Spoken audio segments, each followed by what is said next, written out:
Mafae Wright is best known for playing professional basketball in the ABL and PBA. He continues to pursue his passion and purpose as a key player for the Phoenix Fieldmasters and Gilas Pilipinas. Whether on or off the court, Matt embodies hard work and perseverance in all that he does, and that is what makes him the empowered individual that he is today.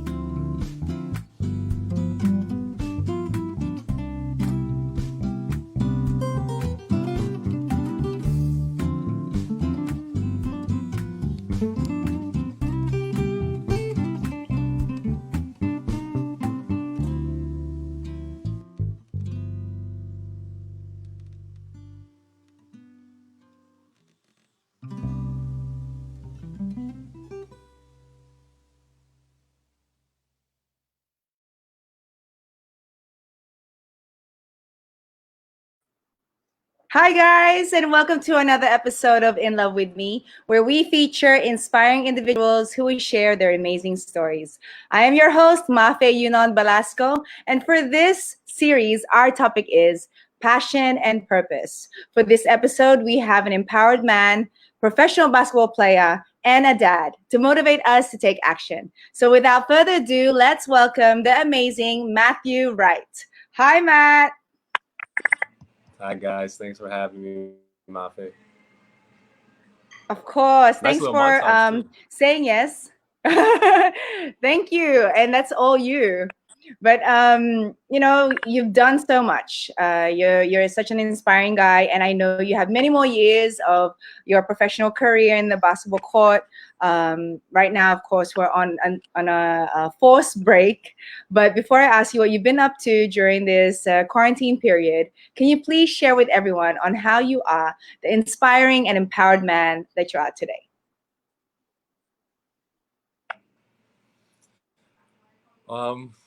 I guess I would have to start first by,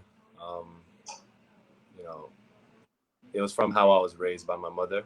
I grew up single mother household, just her. I was an only child as well, so you got really close with your mother, and she would get up early, and I saw firsthand what hard work was. Like, she never had to talk about it.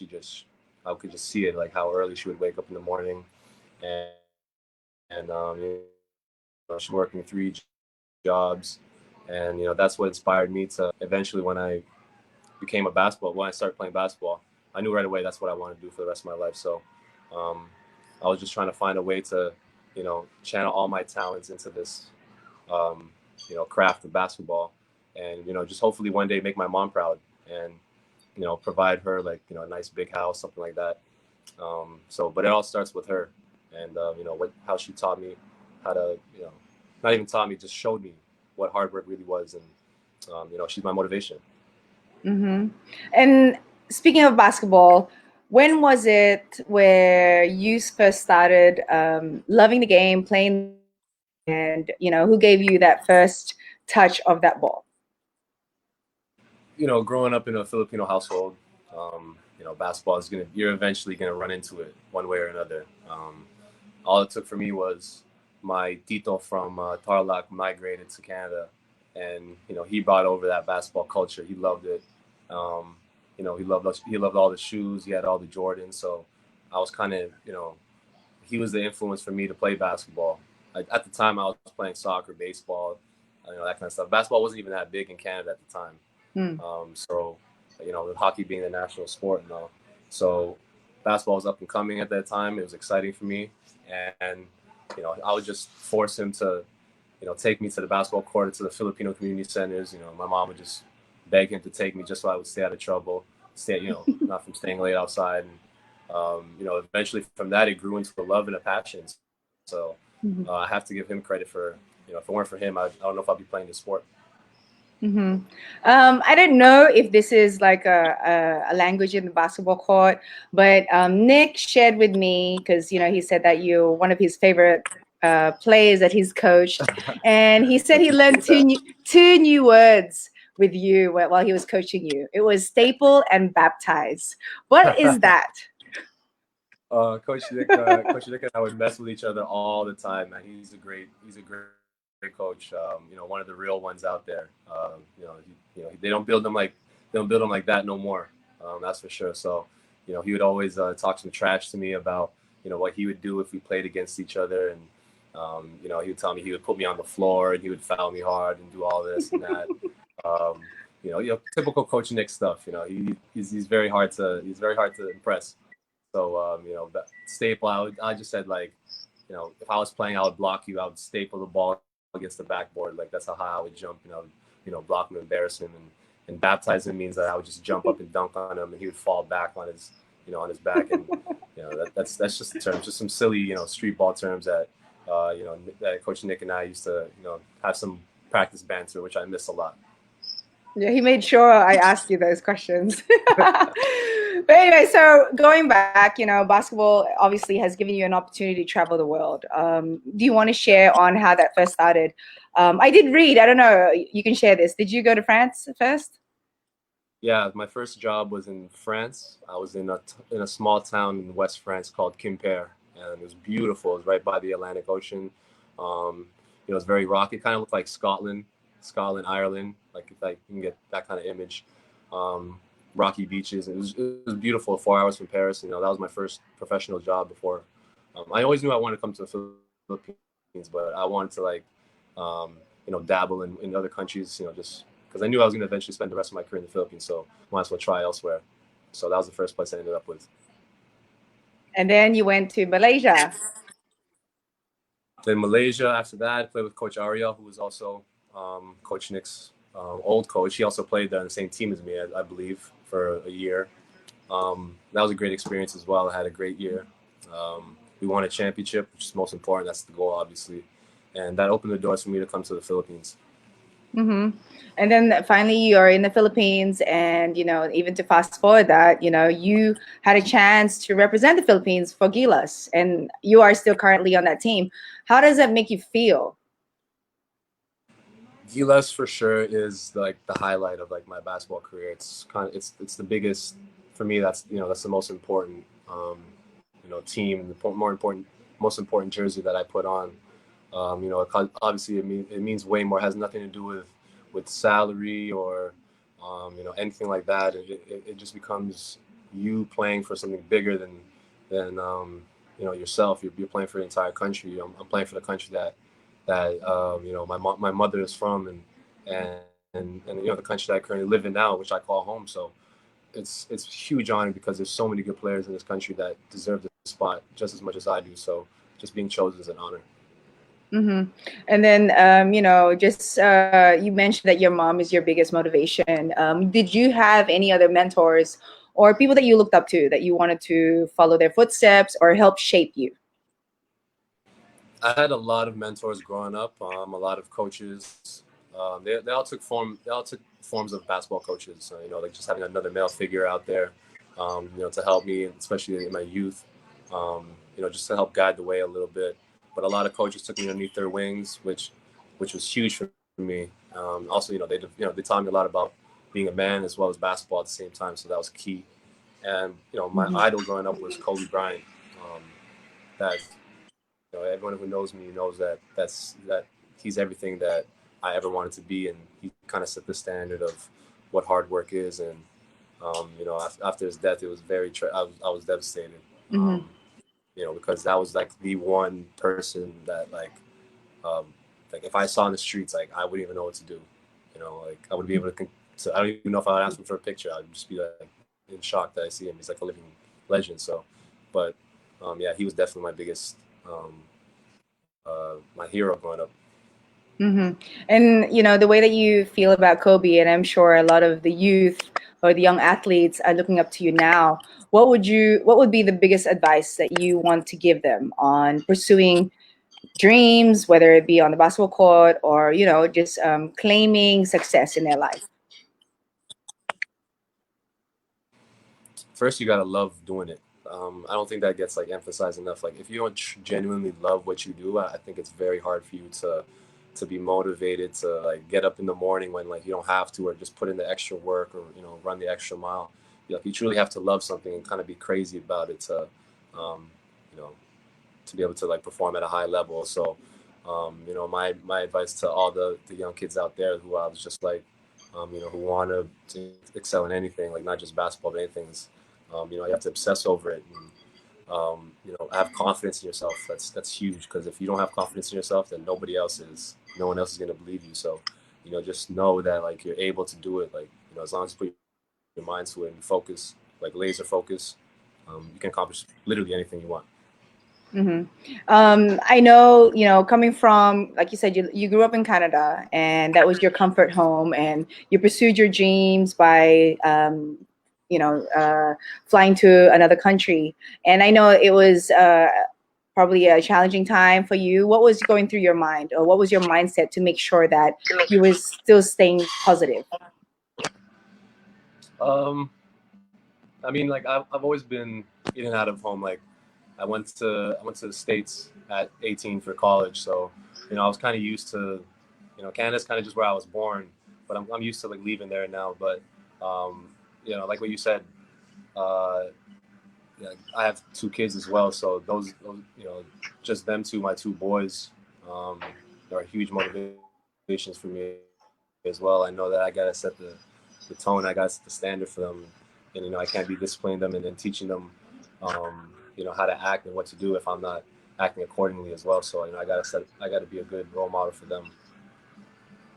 Yeah, exactly. Kids are a blessing, and congrats. Your son, I know, is growing, the youngest one, so fast. And I'm sure that you've enjoyed the time that you've had with him during this break.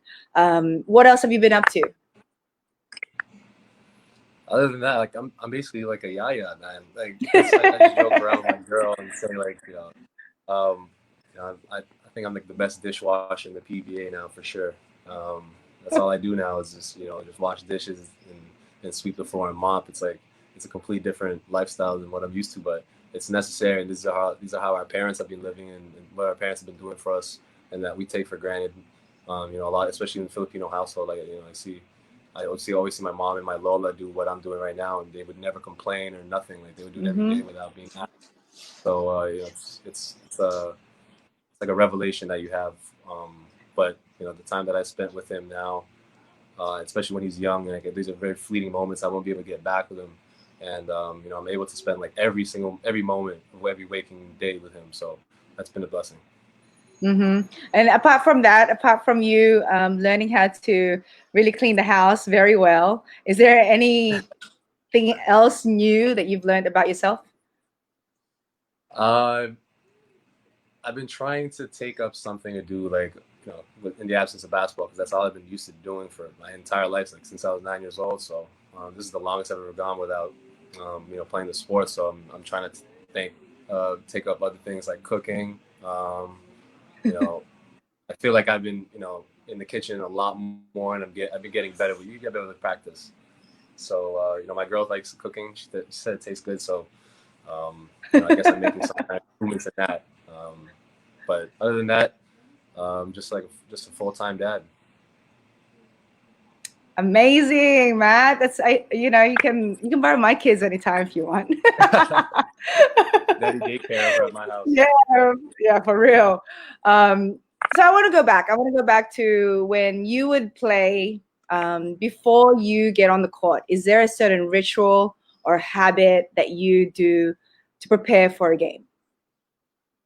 Yeah, I'm sure most basketball players have like we're creatures of habit, especially when it comes to the sport, because everything we do is ritualistic in nature, and getting reps up and shots. Like for me, I try to get a good night's sleep. Like I take naps before games. That's like my thing. I always try to take a nap. It relaxes me, and gives me enough energy, because I know that once I'm out there, it's all out 100%. So I just try to envision in my mind like us winning, and me giving a speech at the end of the game, like a player of the game speech, which I know will be me because if your team has to win in order for you to give that speech. So I try to envision me giving a speech, and just all of us in the locker room giving high fives, just trying to, just like that kind of mental exercise, and just envisioning stuff, and practicing the shots that I normally take in the game, and studying the opposition. So that's basically what I do before games.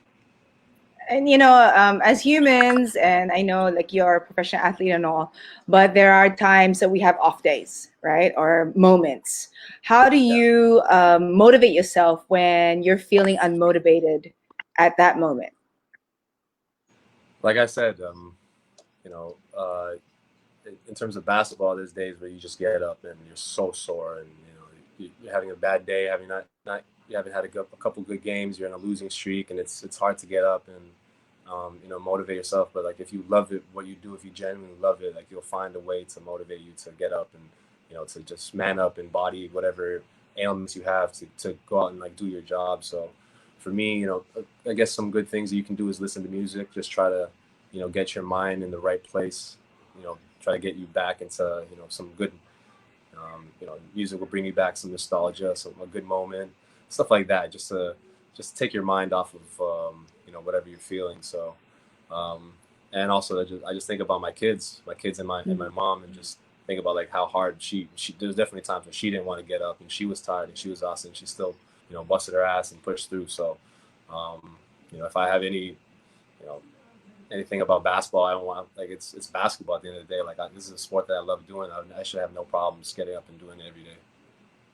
Exactly. Um, so, what is your definition of, my topic here today is, of course, passion and purpose. What's your definition of passion and purpose? Passion, just obsessing over something, doing what you love, and like for me, obviously my passion is basketball. I try to incorporate my own personality um, and my own movements into the game. I try to, I make it basketball like my canvas kind of thing. You know what I mean? Like, um, if you don't know who I am, if you watch me play basketball, I feel like people will know who I am just from that. Like, that's how I express myself. That's my passion and purpose. My purpose for playing basketball, or just purpose in general, is like, if I can inspire one kid who was like me growing up to become whatever they want to be. It could be a doctor, it could be a lawyer, another professional athlete. If I can inspire just one kid, then like I feel like I did my job already. Mm-hmm. You got to plant seeds in kids. Like kids are our future. They're the future of this world. They're gonna be the ones cleaning up after us when cleaning up after all our sins. So we have to teach them right, and just try to touch every kid I can in a positive way. Especially out here in the Philippines, we do a lot of stuff with Phoenix, a lot of charity stuff. We'll go to orphanages to run basketball camps, and just being there and being present, and being accessible to them and making them know that you can empathize for them, and and just like you enjoy being there, like that kind of stuff. Yeah. And speaking of that, passing on, the talents or the experience. You have two sons. What is your advice to them? Because I know you're an amazing basketball player. I think there's always this conversation where, like Michael Jordan, he has his sons, and so they expect their children to be amazing too. So for you, for being, who you are, what is your advice to your children? Because I know, like with my own kids, they always get comments. Oh, you're Nick Velasco's son. You should be this and that, or you should be making it. But of course, in reality, it doesn't happen that way sometimes. So for you, being a dad, what would be your advice to your children on how to, I guess, know what to answer to those kind of questions? Or for you, how would you instill in your children that they're amazing regardless, whether they're Matthew Wright's sons or they're just the ordinary kids? Whatever they want to do, whatever. I feel like as parents, we just have to cultivate their passion and their purpose, like you're saying. So if that means like immerse them in as many activities and sports or whatever games that you can, to see like what they like, then from then I feel like they'll choose, or they'll gravitate towards what they're interested in, and whatever they're interested in, then you just support them 100%. That's what my mom did with me. It was far-fetched to think for my mom that like I would go to college for free one day and make money playing football. Like I'm sure if you told her that when I was a kid, she'd laugh. But like she believed me. She supported me whenever I did, and it worked out in the end. So you know, it all starts from us. We gotta just you know, give them confidence. Yeah. You know, make them believe in themselves as well. Whatever they choose, you know, if they want to. There's a lot of avenues. It's not just, you know, I obviously, like, selfishly, I would love them to play basketball because I have a lot of knowledge and I can give unto them for them to, you know, become better basketball players than I ever was. But if they chose to play another sport, that's completely fine. Yeah, I'll be a baseball dad. I'll be a soccer dad, or whatever it is. If they chose to play an instrument, you know, I'm right there front row watching them at their band rehearsals and whatnot. So, um, whatever your kid's passion is, just you know, just know that they have a different path than you do, and Mm-hmm. you know, our job is just cultivate it. So, you know, with that, how do you filter, let's say, like you growing up?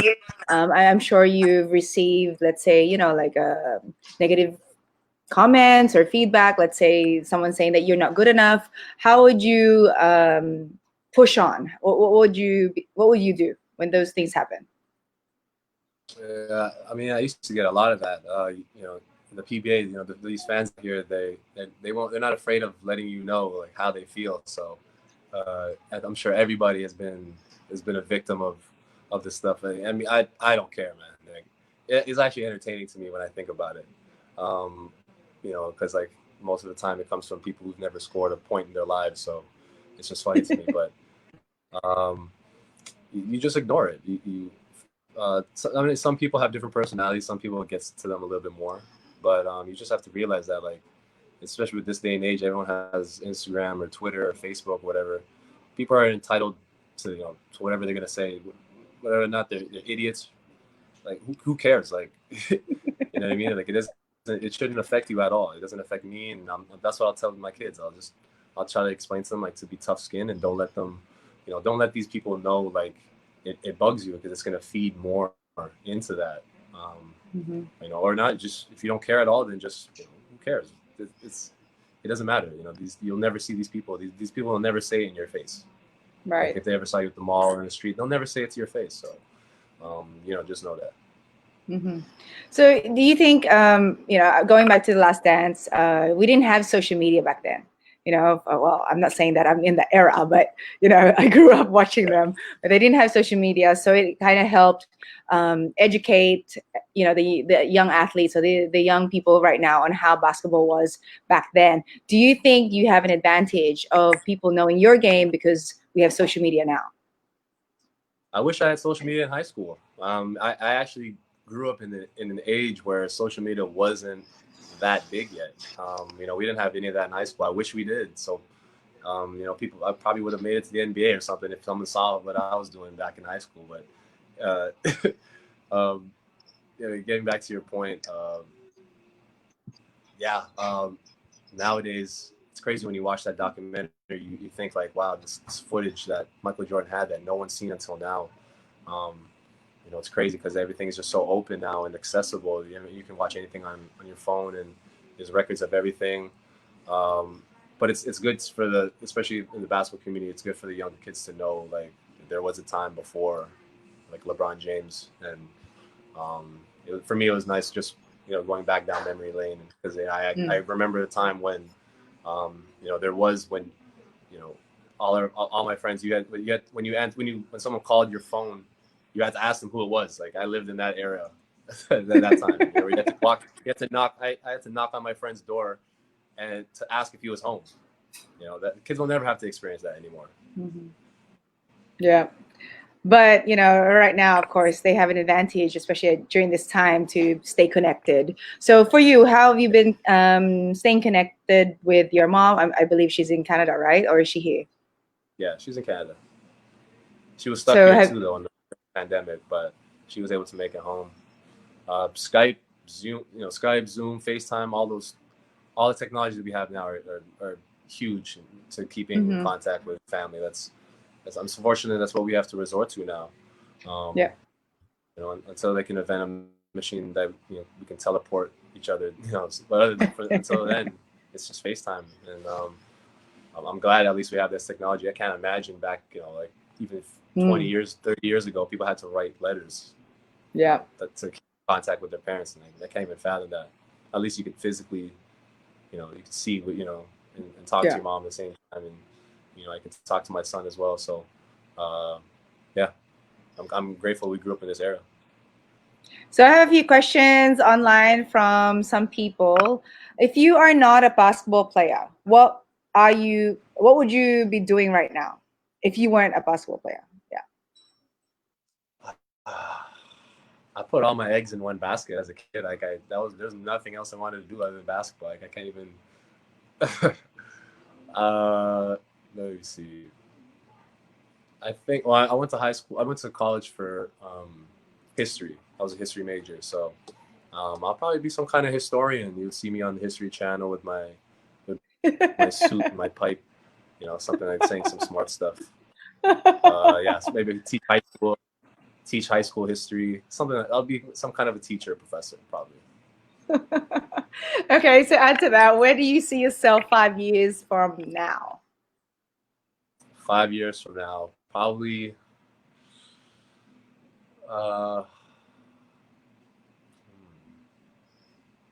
Still playing. Still playing basketball for sure. Still playing basketball. A couple more kids probably. Bigger Hint, house. are you listening? A couple more kids, and in a big house somewhere in Antipolo. Nice. And then, how has basketball shaped you as a person and your perspective in life? Man, like there's just so like I learned everything I've learned. I've tried to incorporate into basketball, and everything that I've learned through basketball, I try to incorporate into life. It's kind of like a full circle thing for me. Man, like I learned a lot of things. Like I learned teamwork. I learned how to lose. Not everything. Not every day is going to be your day. I've had some heartbreaking losses. I learned how to inspire others. I learned how to communicate with my teammates, how to take discipline from coaches. There's so many things that you can learn from sports that I picked up. And, but most importantly, like just the places I've been, like just, chasing after this bouncing ball. I've been all over the world. Places I've never thought I'd ever go. Like I've been to Iran twice. I have no business being in Iran, and I've been there before. I've been to Lebanon, places like that, all over Europe. Some Australia I've been to. It's amazing. I would have never been to any of these places if it weren't for that sport. Yeah, I'm from Australia. I hope you had fun there. But anyways, okay, going back to being baptized and being stapled, we have someone here that wants to say hi to you. Welcome. Surprise. Yo. Surprise, what up, surprise. Man? What up? Wait, let me clean off my lens. You might talk smack about it.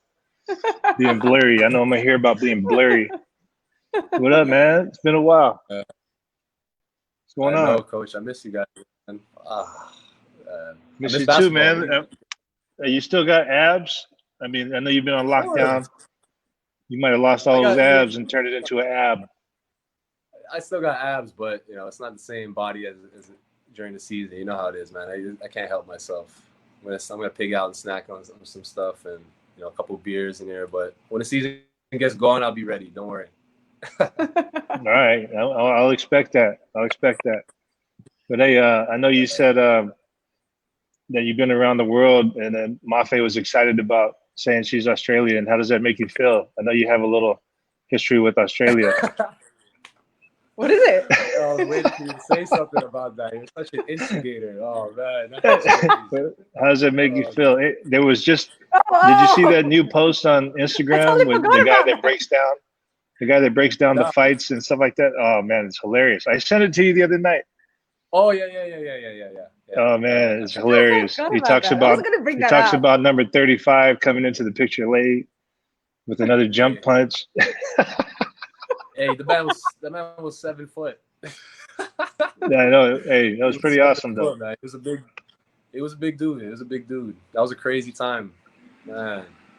I still got love for Australia. We forgot about it. No, they're cool people. Those particular guys, bro. Yeah, they probably don't got the same love for us though. I'm probably banned from there. But I told Mafae to mention the 2 words that I learned from you real late in my career. So in my 21st year in basketball, pro basketball, I learned staple and baptized. And you said that you would have stapled my stuff all over the backboard. I was like, man, I would have tossed you. I would have tossed you so far into the second row, over the backstop. Punch me. That you would definitely punch me in the face for sure. I would have had to take it. What am I supposed to do? I probably would have got jumped. No, but the thing about you is you got a lot of heart. So for sure you would bounce right back up trying to swing or do whatever you do. I would have tried to swing. I don't know if you probably would have crushed me, but I would have definitely risked it all for a punch. At least. But that's one thing about your game that I always respected. You know, you got heart, you respect the game, you play the game the right way, and that shows in your championships, man. Like you got 1 championship in Malaysia with Coach Ariel. I think you won championships back in the States in high school and in college. Correct? Yeah. College. Yeah. So hey, only winners with a certain mindset get those types of levels, you know. So, and I saw it when I was at Phoenix, and I just wanted to come in real quick and say I'm proud that I got to coach on a team with you and get to know you a little bit. Hopefully, we cross paths again in the future. Of course. I appreciate you being on the team, man. You're one of the real ones. One of the real ones in a fake world out there. You know, it's changing. They don't breed them like they do in Stockton anymore, huh? Nah. Hey, Stockton's a little different. But how's the guys doing though, man? We had Topex on here the other day. It was nice to see him. I haven't heard from Coach Louie in a while, and Willie and all those guys. Willie's in, he's into coaching now. He's our defensive coach. Coach Topex, he's the same guy, same kind of passion, and he's hungry. And Coach Louie's being Coach Louie, man. Once you start practicing, he's gonna put in that full court press. So, Phoenix practices are hard. It ain't sweet over here. In our practices, we really get after it. Well, hey man, say what's up to the fellas for me when you get a chance. Tell them I said hi. Get on that group chat and tell them I said I miss all of them. Of course. I got to get to a meeting. Stuff too. I know you would probably call them soft. All right, man. Nah, man, that only happened once or twice. That only happens rarely. When it has to happen. But I love all you guys, man, and take care. Say hi to everyone. I got to go. I got a meeting. All right, Peace. thanks. See you, babe. Appreciate it. I know he wasn't able to mention it, but the thing that Nick likes to point out are the pillars that you live by. Could be a motto. What are your 3 pillars, or 4, or however many pillars that you live by, Matt?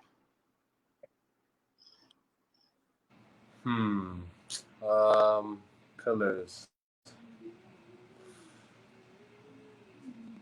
1, you got to know yourself for sure. You got to know what makes you tick. So you're able to subdue that and be able to focus and put out yourself. That's for sure. Do whatever you need to do, meditation, but you just got to find yourself and find your passion, find what you love to do, and find what you're put on this earth to be. So that's 1. And second one, my mom used to tell me, you tell me who your friends are, and then I'll tell you who you are. So my second pillar would probably be, surrounding yourself with like-minded people, people who are going to support you and uplift you and make you a better person. That's the second one. And my third pillar probably be just always have confidence in yourself. Just always believe in yourself, for sure. I wouldn't be where I am now because I had a lot of people, doubting what I could do in high school, but I just firmly had confidence in what I was doing and had confidence that I was going to make it. And, I am where I am now because of that. So those are probably my 3 right there. Mm-hmm. And before we wrap up, Matt, can you give us words of wisdom, especially at this time, to dads, to the young athletes, on how they can stay motivated and hopeful that all this will be done, and there's going to be like many more opportunities coming their way. Yeah, I know times are a little bleak right now. We've never really experienced anything like this before. Very unprecedented.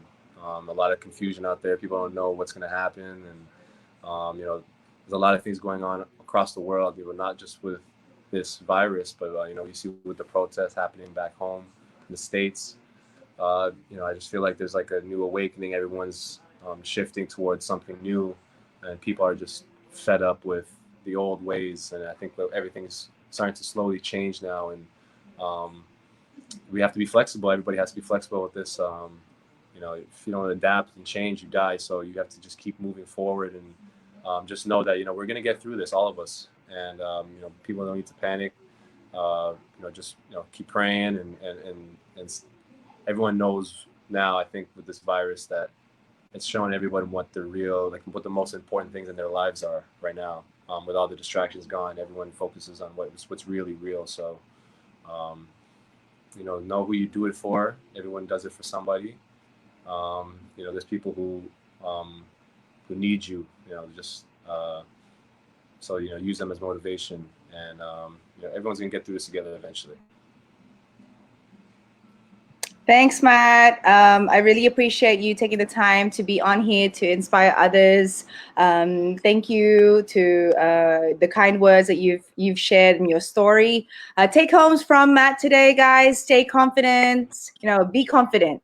Make sure that you know who you are. Make sure you know what your dreams are, and stay hopeful. Be thankful and be grateful for what you have. There's a lot of people out there that that needs that reminder that you are very blessed.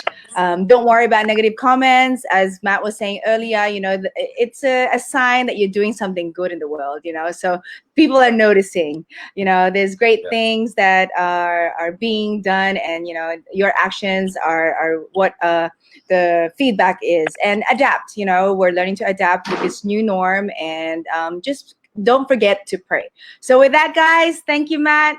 Actions speak louder than words, and thank you for tuning in another episode of In Love With Me.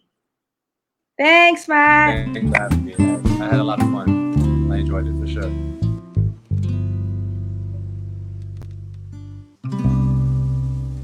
Thank you for watching In Love With Me series.